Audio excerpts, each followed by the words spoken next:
Hello again, Year 5. Got Chapter 3, Part 2 of our book that we're going to start reading now, okay?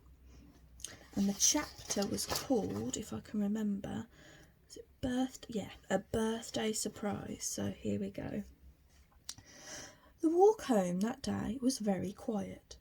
Alex could sense that her brother's presentation had left him a little tense. She tried breaking the silence every few steps with supportive comments, or at least she thought they were supportive. "I thought you made a good point," she said sweetly. "Granted, it's not a point I would have ever made." "Thanks," Connor replied. She wasn't helping. "You may have overanalyzed it, though," Alex said. "I do it all the time. Sometimes I read a story and interpret it the way I want to, rather than the way the author wanted me to. It just takes practice." He didn't respond. She still wasn't helping. "Well, it's our birthday today," Alex reminded him. "Are you excited to be 12? "Not really," Connor admitted. "It feels just like 11. But aren't we supposed to be getting a new set of molars soon?"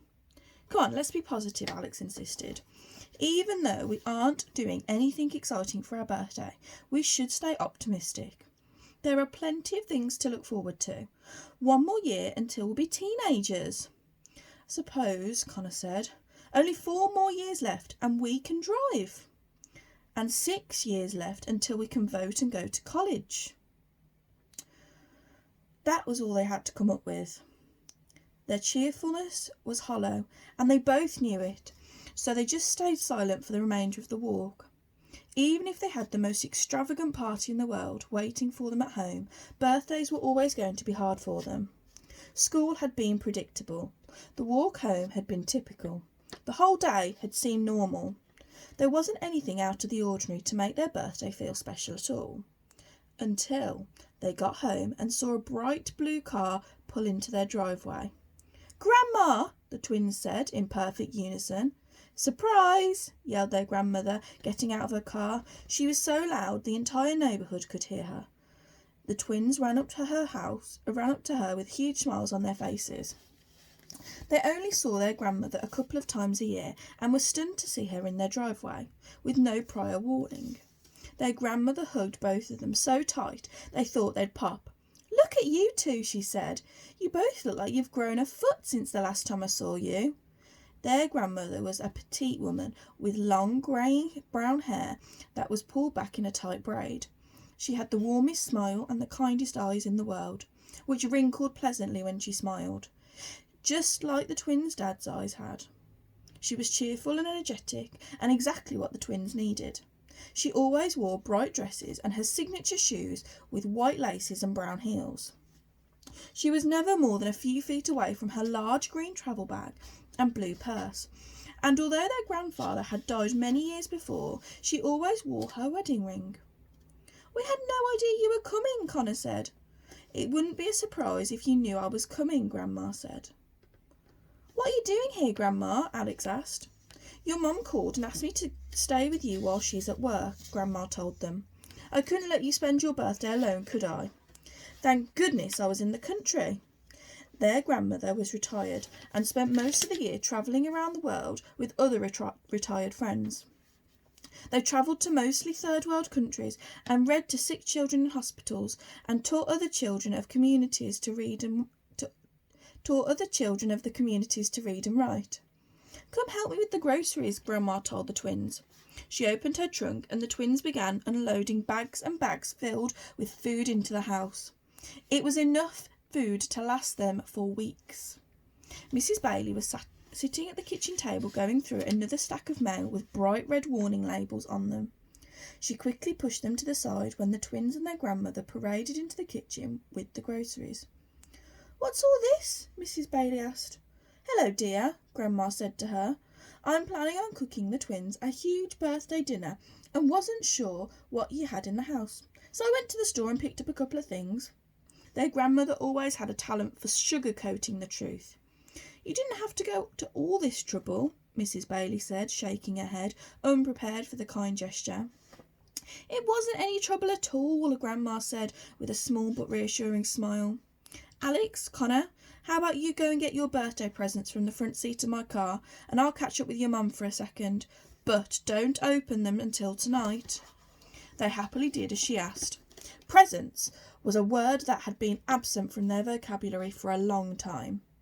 "See, I told you," Alex said to Connor on their way to their grandmother's car. "Optimism always pays off." Yeah, Connor said. Half a dozen wrapped presents with bright bows, each marked to one of them, were waiting in the front seat of the car. The twins returned inside with their gifts. Their grandmother and mother were still having a conversation that they most likely weren't supposed to hear. "Things are still tough," Mrs. Bailey said. "Even after selling the bookstore, the house foreclosed, and we still have some debt and things unpaid from the funeral. But we're making it somehow. In a few more months we'll be back on our feet." Grandma took Mrs. Bailey's hand in her own. "If you need anything, dear, and I mean anything, you know where to find me," she said. "You've already helped so much," Mrs. Bailey told her. "I don't know where we'd be if it wasn't for you. I could never ask you for anything else." "You're not asking. I'm offering," Grandma assured. The twins knew if they eavesdropped any longer, they'd be caught, so they walked back into the kitchen with their presents. "Well, I have to go to work," Mrs. Bailey said, and kissed both the twins on the top of their head. "Have a great night, you guys. I'll see you tomorrow. Save some celebration for me." She gathered her things and mouthed a meaningful thank you to their grandmother on her way out. Grandma put her things away in the guest bedroom and returned to the kitchen, where she found the stack of bills Mrs. Bailey had put aside. She plopped the mail into her own purse with a smile, and that was that. Grandma loved helping people, especially if it was against their will. "Let's get started on dinner, shall we?" Grandma said, clapping her hands. Alex and Connor sat at the table and visited with their grandmother while she cooked up a storm. She told them all about her recent trips, the difficulties she and her friends experienced getting into and out of places, and all the interesting people she had met along the way. "I've never met a person I didn't learn something from," Grandma said. "Even the most monotonous people will surprise you. Remember that." She was cooking so many different things, it was impossible to tell which ingredient was going where. Everything she did was so fast, and she used almost every pan and dish they had. With every second that passed, the twins' stomachs growled louder and louder, and their mouths salivated more and more. Finally, after a few hours of aroma tasting, they ate. Alex and Connor had become so accustomed to frozen dinners and takeout, they had forgotten what good food tasted like. There were plates of mashed potatoes and macaroni and cheese, oven-roasted chicken with carrots and peas, and freshly baked rolls. Their kitchen table looked like the cover of a cookbook. Just when they thought they couldn't possibly eat any more, their grandmother pulled out a huge birthday cake out of the oven. The twins were amazed. They hadn't even realised she was baking one. She sang "Happy Birthday," and the twins blew out the candles. "Now, open your presents," Grandma said. "I've been collecting for you all year." They opened their boxes and were flooded with knickknacks from all their countries that their grandmother had been to. Alex was given copies of her favourite books in other languages. Alice's Adventures in Wonderland in French, The Wonderful Wizard of Oz in German, and Little Woman in Dutch. Connor got a pile of candies and tacky t-shirts that said things like, "My crazy grandma travelled to India and all I got was this t-shirt." They both received several figurines of famous structures like the Eiffel Tower and the Leaning Tower of Pisa and the Taj Mahal. "It's crazy to think that places like this actually exist in the world," Alex said, holding an Eiffel Tower in her hand. "You would be amazed to know what's out there, just waiting to be discovered," their grandma said with a smile and a twinkle in her eye. A day with very low expectations had turned into one of the best birthdays they'd ever had. As the night grew later, the visit with their grandma began to come to a bittersweet end. Since their dad had died, they never saw their grandmother for more than a day at a time, and there were always a few months between each visit. She was always so busy with her travels. "When do you leave?" Alex asked her grandma. "Tomorrow," she said. "As soon as I take you to school." The twins' postures sank a little. "What's the matter?" asked their grandmother, sensing their spirits sink. "We just wish you could stay longer, Grandma, that's all." Connor said. "We really miss you when you're gone." "Things are so gloomy here without Dad, but you make everything seem like it's going to be okay," Alex said. Their grandmother's constant smile faded slightly, and her gaze drifted off towards the window. She stared blankly into the night sky and took a deep breath. "Oh, kiddos, if I could spend every day with you, I would," Grandma said longingly, perhaps more distant than she intended to show. "But sometimes life hands us certain responsibilities, not because we want them, but because we were meant to have them, and it's our duty to see to them. All I can ever think about is how much I miss you two and your dad when I'm away." It was hard for Alex and Connor to understand. Did she not want to travel as much as she did? Their grandmother looked back at them. Her eyes were bright with a new idea. "I almost forgot. I have one more gift for you," Grandma said, and jumped up and skipped into the next room.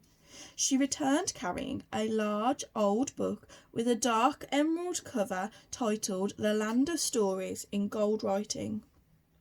Alex and Connor knew what the book was as soon as they saw it.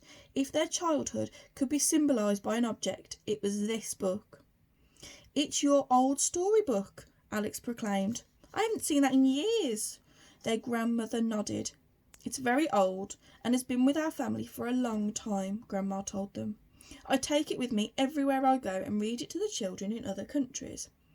But now I want you two to have it." The twins were shocked by the gesture. "What?" Connor asked. "We can't take your book, Grandma. That's the Land of Stories. It's your book. It's always been so important to you."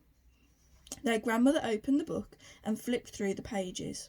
The entire room filled with its musty paper aroma. "That's very true," said Grandma. "This book and I have spent a lot of time together over the years, but the best times were when I read it to you. So I'd like to pass it down to you now. I don't need it anymore. I have all the stories memorised anyway." She handed it to them. Alex hesitated, but finally accepted the book from her grandmother. It didn't feel right to take it. It was like receiving an heirloom from a relative who was still alive. Whenever you're feeling down, on the days you miss your dad the most, or when you just wish I was here, all you have to do is open it up and we'll all be together in spirit reading along, Grandma told them. "Now, it's getting late and you have school tomorrow. Let's get ready for bed." They did as she asked. Even though they were too old for it, their grandmother insisted on tucking them into their beds like old times. Alex took The Land of Stories with her to bed that night. She gently flipped through the old pages, being careful not to tear them. Seeing all the colourful illustrations of the places and characters again made her feel like she was reading an old scrapbook of sorts. She loved spending time reading about fairy tale characters more than anything. They had always felt so real and accessible to her. They were the best friends she never had. "I wish we got to choose which world we lived in," Alex said, running her fingers over the illustrations. They were so inviting. In her hands was a world unlike the one she lived in. It was a world unaltered by political corruption or technology, a world where good things came to good people, and a world she wanted to be a part of with all her being. Alex imagined what it would be like to be a character in her own fairy tale. The forest she'd run through, the castle she'd live in, and the creatures she'd befriend. Eventually, Alex's eyelids began to feel heavy. She closed The Land of Stories, placed it on her nightstand, clicked off the lamp, and began to drift off to sleep. She was just about to fade into unconsciousness when she heard a funny noise. A low humming sound filled her room.